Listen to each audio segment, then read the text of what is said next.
बिना बात के लड़ाई और मेडिकल की पढ़ाई ज्यादातर तो लड़कियां ही करती हैं।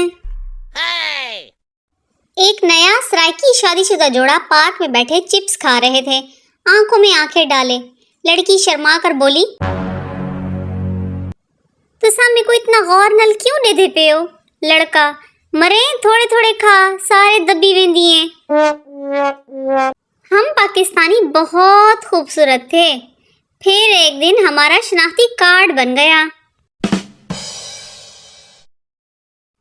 मेहंदी लगाते हुए आपी ने कहा, देखो सांस बेशक ले लेना लेकिन हिलना मत। एक बच्चा एक औरत को घूरते हुए जा रहा था।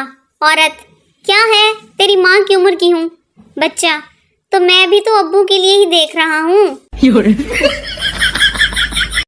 टीचर, कोई ऐसा महकमा बताओ जहाँ औरत काम नहीं कर सकती। बच्चा, फायर ब्रिगेड।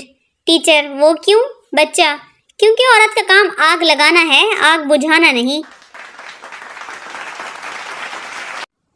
अगर कोई आपको गाना गाने के लिए खड़ा कर दे तो आपका भी हक बनता है कौमी तराना सुनाकर सबको खड़ा कर दें।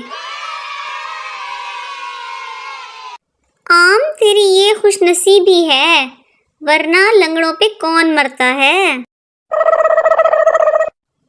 मियाँ बीवी डॉक्टर के पास गए। क्लिनिक से निकलकर बीवी बोली, डॉक्टर ने कहा है कि मुख्तलिफ मुल्कों की सैर करो ताकि तबीयत पर अच्छा असर पड़े। शौहर सर खुजाते हुए, अच्छा बीवी, तो अब आप फैसला कर लो कहाँ कहाँ जाना है। शौहर, चलो दूसरे डॉक्टर के पास। टीचर, अल्लामा इकबाल मरने से पहले क्या थे? लड़का, अल्लामा इकबाल मरने से पहले जिंदा थे। बेटा बाप से, पापा आपको पता चले कि मैं पहली पोजीशन लेकर पास हुआ हूँ तो आपको कैसा लगेगा? बाप, ये सुनकर तो मैं खुशी से पागल हो जाऊंगा। बेटा, बस इसी डर से मैं फेल हो गया।